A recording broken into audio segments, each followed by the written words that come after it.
Welcome to our 63rd podcast. Today we'll be talking about the shadow side of change management, toxic positivity. What's one thing you can do now to keep your organizational change efforts positive without being too positive? Keep listening to find out. Welcome to Harmonious Workplaces, a podcast about corporate culture, organizational change management, and workplace behavior. Harmonious Workplaces was started by independent consultants Rich Cruz, Ben Kleinman, and Cheryl Volpe to explore, challenge, and build on various organizational culture and change management concepts. It's a blend of theory and practice based on their personal and professional experiences working with companies of all sizes across various industries. If you own a business, lead a team, want new ideas about the corporate environment, or just want to listen to a group of consultants talking about how to make work more enjoyable, we invite you to sit back, relax, and dive in with us to Harmonious Workplaces. Hello, Harmonious Workplaces listeners. Welcome back to our podcast. I'm Rich Cruz, an organizational development consultant, and I'm joined today by my co-host and co-author and co-founder, Cheryl Volpe. Hi, Cheryl. How are you? Hey, Rich. Hi, everyone. Great. And you may notice that we're sans one person, right? So we're sounds one person, right? So Ben Klein is not joining us today because he's at the ACMP convention this week, the Association of Change Management Professionals, along with one of our early guests, right? Alex Prassis. We made her a star. Yeah, we knew her when. Now she's the president of this chapter. It looks like a super great conference. So Ben is representing out there, and he's been sending some really great stuff back. Absolutely. Yep. And Alex had a domain long before us, but we just, she was so kind and gracious to us, and we had a great conversation with her. And I actually saw Alex give a presentation just the week before at an event here in Chicago called Disrupt HR. So it was 15 seconds, 20 slides, 5 minutes. That's what you got. She did phenomenal. So anyway, kudos to them, and I hope they're having a good time out there. I hope that's the new format for every slideshow going forward. Yes. Did you say sideshow? Slideshow. Oh, slideshow. Yes. Okay. Don't let it be a sideshow. Yeah, don't let it be a sideshow. That's right. Well, today, we're talking about something that I don't think we've ever really discussed too much about, but boy, we talk about motivation all the time and being positive and communication and all that. But, when that positivity is toxic, right? Like what does that do to the group? So how would you define toxic positivity? It's a dangerous place to go when you are a leader or a manager that is trying to gloss over the actual difficulties, challenges, shortages of resources. It could even be grief in the workplace about some downturn or some great loss. To gloss this over and to just sort of buck up, everyone, and we're going to keep going. Yes, there's a place and a time for that kind of optimism, but to ignore those so-called elephants in the room, it makes you look tone deaf. It makes you look uncaring as a leader, and it makes you look potentially like a bully sometimes if you aren't recognizing what people are feeling or going through. Yeah. We have talked about like conflict and how conflict styles, and this seems to be kind of on that avoidance part of the spectrum, doesn't it? It's a great point. Yeah. Yeah, it's kind of like everything's fine, everything's good, the Lego movie, everything is awesome, right? That's your boy, a whole movie based on toxic positivity right there, right? But we do see it. We do see it We see for it. sure. And the toxic part of that can be when your team knows better. They can see, they can hear, they can feel, they know that things are not awesome. Right. And being unable to have an honest conversation about these things makes people feel helpless, like they don't matter, like they're not heard, like they're not trusted.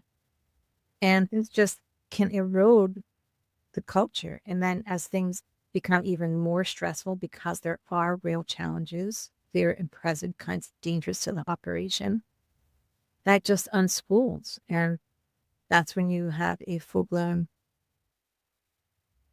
tire fight. Ah, yes, yes. Ah, our tire fire.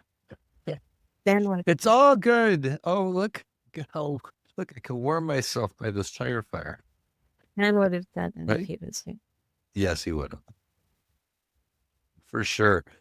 Um, I remember you in the notes here, you did put something here about uh, how this relates to somewhat to psychological safety, right? From Edmondson and some other researchers. Yeah. Yes. So clearly, this current notion that we talk about in our culture about psychological safety, which is everywhere right now. Yes. Uh-huh. Yep. The idea that your leaders are not being transparent can erode whatever sense of psychological safety, if there even is any, right? Sure. I have been taking a deep dive recently on CRM in crisis resource management, not client relationship. Not client, yeah, Right, right, right, right. right. Not customer resource, customer relationship management, but right, crisis resource management. I've had the luxury of being invited into conversations by Dr. Joseph Pellerine, and he and his colleagues, he's in Zurich right now.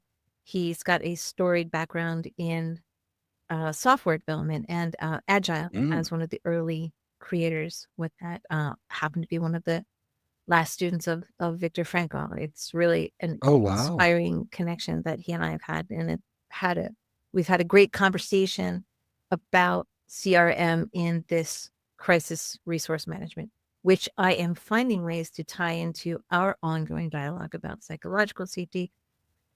Dr. Pelling talks a lot about that too, and he's got different takes on it in a different way than Dr. Amy Edmondson, but he knows about her work and how she started in hospitals. Those were crisis environments, Sure. giving lives in operating, and how those teams work and how critical it is for those teams to understand each other and understand the goals. And aviation, NASA, they started with the CRM way back because clearly you're going into space. Critical Yeah. teamwork. So Critical. getting back Absolutely. to the toxic positivity, in those crisis situations, you cannot gloss over the crisis, right? Right. Now, not every boardroom, not every conference room is going to have that level of crisis management, crisis resource management. But as our economy continues to be in this unpredictable cadence, things could very well escalate to that crisis. Lives are being affected by crisis resource management right now with the advent of Right. AI Sure. as Sure. reduction in forces are happening, right? So, and leaders are letting people go. They're thinking that they can bridge some of these gaps with AI. And in some cases, they can. Absolutely. Hmm. AI is Hmm. a very powerful tool. But in some cases, decisions are not being made in the most prescient way about who can be replaced by AI. And this is the bigger concern. So, going Right. back to our topic, which is Hmm. these are all real concerns.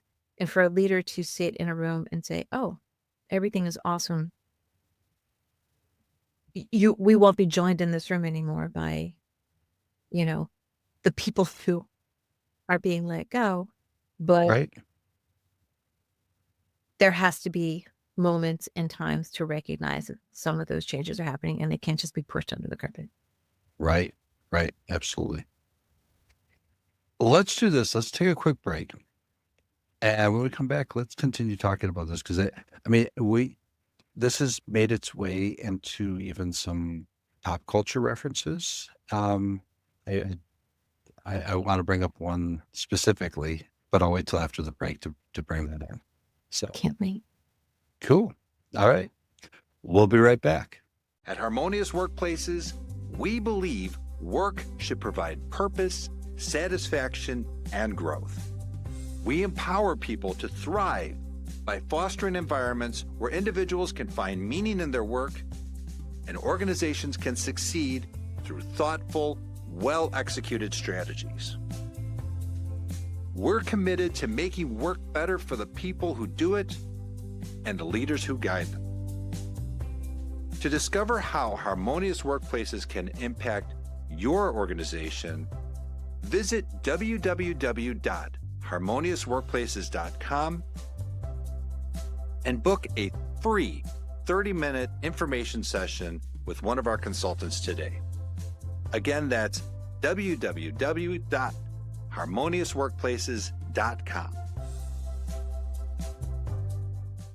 And we're back. So we are talking about toxic positivity, and particularly in our change management, because that's what we talk about mostly, right? Is organizational change. But the this I cannot help but to think about this show on Apple TV, which a lot of people have been watching, and I'm late to come to it, but Severance. If you've heard of this show, right? I'm putting it off, and I don't know why. I did Super too. drawn to it. Yeah. I wish I'd thought of it. I had thought of it, actually. 20 It's 20 years We ago. all have. We all have Yeah. a vision like that at some point. But Yes. pretty cool. Right. And it is Right. corporate that has. Yeah. Well, without too many spoilers on this, right? I don't want to give away everything, but we've talked about reward structures, right? Rewarding and It's kind of acting and incentivizing, right? Exactly, right. So, in this fictional world here, right? In the workplace, they have these, yeah, right.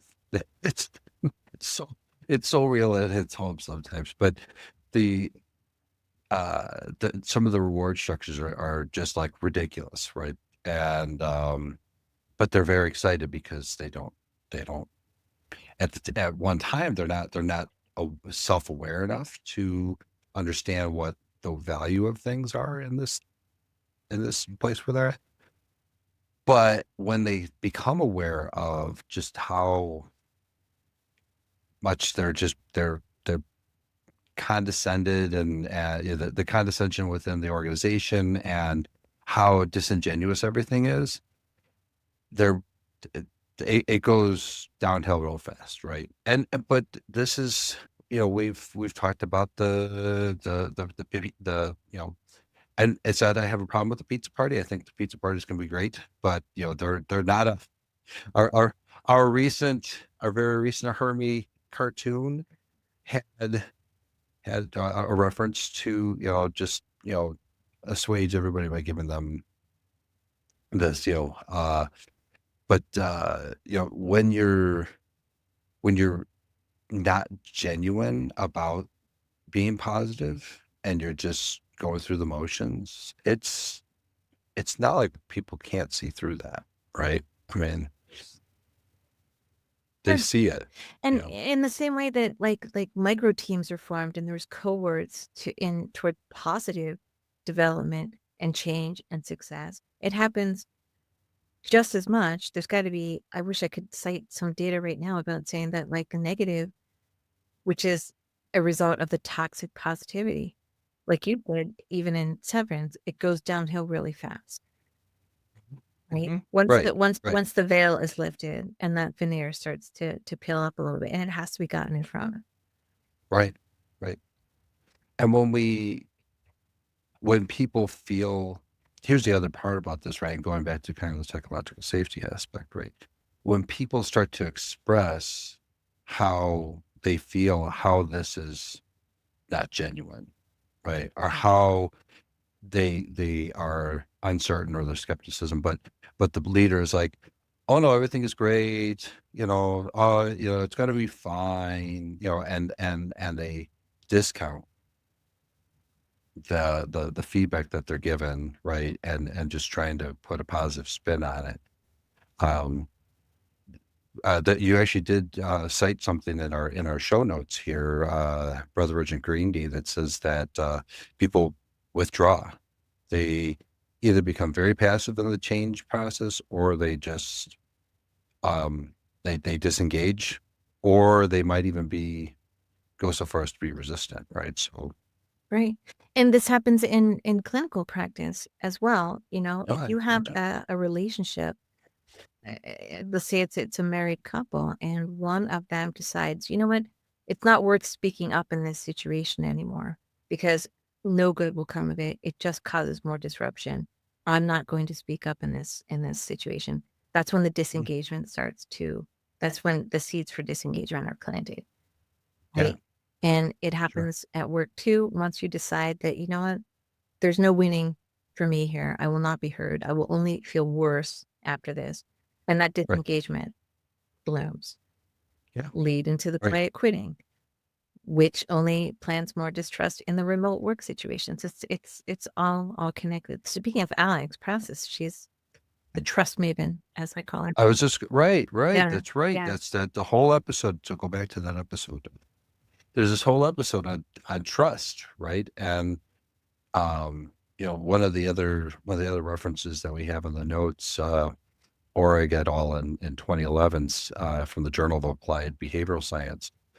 It says here that when employees perceive the change process as being poorly managed, inauthentic, or when communication is not open and honest and there's no feedback loop, employees react negatively, and that trust is eroded very quickly. Yep. Right. And that goes back to something we talk about all the time here. I can picture Ben usually is the first one to say, going back to that why with change management, the transparency about why it's happening. That Right. first thing that is noticed when it's missing, right? Yeah. Yeah. Right. The whole purpose becomes muddied, right?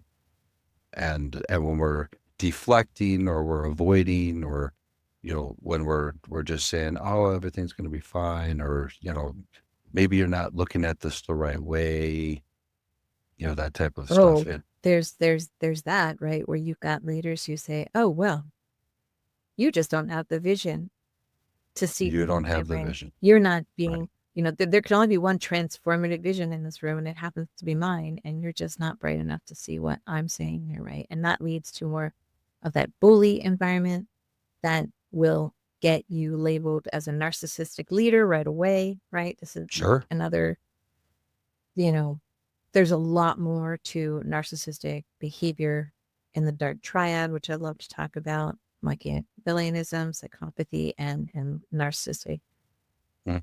behaviors in the office. It is easy to give those labels to a leader who is just making everyone feel bad or trying to gain leverage by making people doubt their own sense of what they are seeing or perception of the vision or the plan, Sure. or Sure. won't go so far as to say it's gaslighting, but it's more of a control mechanism for leaders who really don't, in fact, believe their own vision. They don't really, Right. in fact, it's fear based, that kind of Mhm. bullying, Yeah. Right. Right. right? And that's the worst. Yeah. It totally is. Um, let's do this. Oh, by the way, go back and take a look at that episode. You'll find that in our website, but and in the podcast on Spotify, Apple, iHeartRadio, all of those, as well as YouTube. But go look for that episode about the dark triad. It's a good one. And you can always go to harmoniousworkplaces.com. You know, we have a nice library, our own website. It's a beautiful archive. You have to go back to it all the time. I have to remember. But we don't stop it. Well, thanks. Yeah, it is. I mean, I think we've built we're trying to build a library there. It's a resource where, if you're looking for research and, just, resources to help you navigate change. There's a lot of information there that we strive to put out there. In 63 episodes, I think our library is growing. Yay. Let's do this. Let's take another quick break. When we come back, maybe let's leave the audience with just maybe a few evidence-based tips on what you can do in your change to keep it positive, but maybe not in the process, not alienate your team. Not fake Rosie. Right. Exactly. There's real Rosie. There's real Rosie. Absolutely. So, okay. We'll be right back. Meet Hermie the HR Hermit Crab. Laugh, learn, and lead better with Hermie. Hermie is here to tackle workplace madness with heart and humor from Harmonious Workplaces. He's perfect for HR pros, leaders, and change makers. Hermie teaches workplace lessons through cartoons and is great for team discussions and workshops. Get your copy on Amazon now. www.hermiehrhermitcrab.com. Again, that's hermiehrhermitcrab.com. And we're back. So in this episode, we've been talking about kind of the dark side of change again. And in this sense, when positivity goes the other way, right, where it's now toxic positivity. And so we've talked about some research and some I kind of define some of it. But what are some things that our audience can do, our managers, our executives, even our line workers who can be leaders, right? Because we say leadership comes from anywhere. What can they do to still be positive, but keep the change going without losing people? There is research, and I want to look up a very specific paper here. Van der Kolk in 2014 and Kiefer in 2005, they constructed studies that validated this idea that change, the emotional complexity of change is real, rather than masking this with this positivity that we're talking about. Mm. Supporting resilience and long-term transformation as part of the culture. And culture change does not happen overnight. It has to happen over time in a consistent manner with leaders who are very clear about what those rules in that culture are. And I don't mean rules to keep someone alive in a crisis resource management situation, although those rules do also matter in those crisis cultures. Mm-hmm. Mm-hmm. I wonder if I just coined crisis cultures. That has to exist. That's pretty cool. I like that one. So anyhow, the idea that having a culture where leaders promote the idea that there is an open conversation about the complexity of change and the emotional complexity specifically related to change, and that can help keep the conversation authentic and not just myopic in the direction of any one of the leaders or the managers, having a Sure. two-way street with those conversations, Right. and normalizing that idea that there's going to be a two-way conversation Yeah. is the That makes key thing that people can do immediately. it Begin. makes a lot of sense. Yeah. And I mean, and that's supported by even, we've seen and we've talked about it like last year. I don't know about this year, we've talked about it, but this Gallup's state of the global workforce, they do this Yes. research study, and one of the key aspects that they've talked about with like why employee engagement has, people being actually engaged in their work, why it has dropped from 30%, which is still remarkably low, to only 27%, right? Um, it largely has to do with managers, right? And the relationship with people, workers to their managers. And if you don't have that open communication between the two, and you're not authentic, and that can come from the managers of managers, right? And then that'll invariably go down to this manager's relationship with the line workers, right? So, um, yeah, I mean, Yeah. that relationship component, I think there was a study last year, and it might have been Gallup too, but um, like 70% of our job satisfaction comes from the relationship we have with those who manage us, Yeah. right? And if that is not healthy and there's limited contact with the next level up in the tree, Right. the leaders, then there's no chance that this, healthy respect for leadership or transformational change is going to suddenly grow on its own in this level above your direct manager, Right. right? Right. Yep. When we look at with Kuz and Posner, the leadership challenge, they've put out some textbooks on this, and then the leadership challenge book has these 5 pillars, modeling the way and encouraging the heart are two of these components that organizations can put into play, where you actually have people who are, you've talked about transformational leadership, right? Where they are actually demonstrating, walking the walk, right? Not just talking the talk, right? And demonstrating that this is how we do things, and I'm doing it along with you, right? There's this kind of, we're not doing it. You're not doing it for me. We're doing it together, if that makes sense. Absolutely. And it's edicts like that that give rise to the phrase, the saying that good managers make themselves obsolete, right? Right. Sure. We're doing this together. I'm not going to do this for you.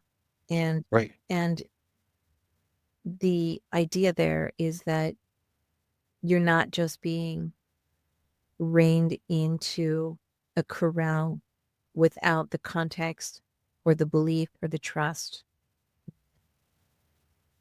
in the purpose of that change. Yeah. Yeah.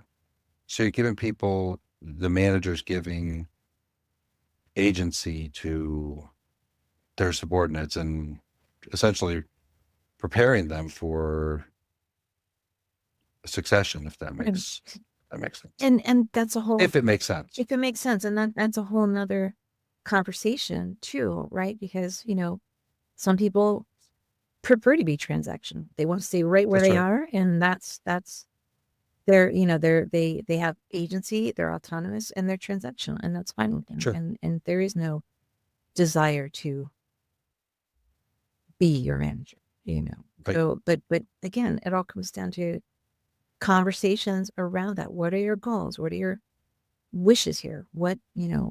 And having a culture where those conversations are happening sets teams up for success with change. Yeah. Yeah. So be authentic so set those goals, right? Be Oh, authentic back about, back to takeaways. Yes. yeah, yeah. Well, no, I mean, we are at that point, by the way. But yeah, so I love that you brought in goals, because and I think that really does bring in some of the authenticity to the celebration of where we're at, and what we're doing, right? So what you it's not it's not just false made up positivity.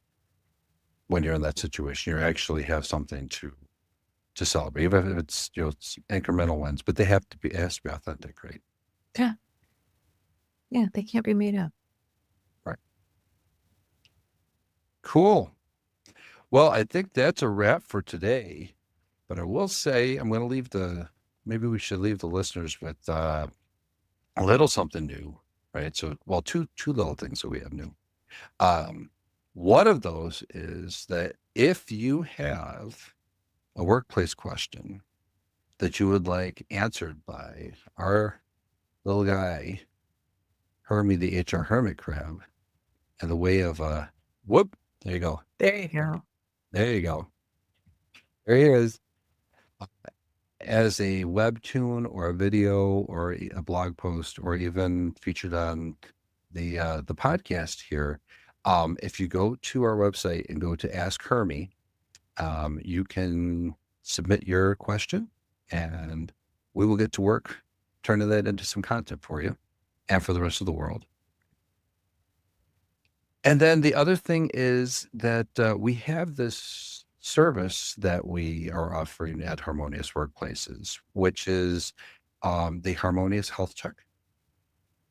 So the idea of the Harmonious Health Check, it's right. We're taking the pulse, right? We're going to help within 2 weeks. We're going to help to we're going to use data, interviews, and evidence-based resources to help you understand your company and give you some quick wins and then where you need to go to, right the ship, so to speak. Yep. See where your people are. See what they're thinking. If they're believing. Right. Absolutely. And uncover any of that potential, toxic positivity that might be out there, and find out some of those clandestine behaviors that maybe sometimes those are things you can harness as strengths, and sometimes those are things that we need to flag. So if you go to our website and look at the Harmonious Health Check, book an appointment with us, and we'd love to be able to talk to you about that. When we show up, that's the beginning of the culture changing, right? That's right. We're the catalyst for that. Like, look, the conversation is starting. Absolutely. Yes. And shut up. As obviously, especially at this forum here. So I would like to give a shout out, if I may, Rich. We don't do this very often, but I would like to do it more often. And I want these guys to be the first. My dear friends, Chris and John, if you're listening, they give me critiques on my hair and my makeup. Sometimes they listen to what we say. Sometimes they just keep the volume down because they're very busy people. John and Chris, thank you for all your support and watching every single episode. Thank you, John and Chris. Thank you. Awesome. All right, Cheryl, you want to take us out today? Oh my gosh, do I get to? Please. Thank you. Thank you, Rich. Don't forget, everyone, make change a friend.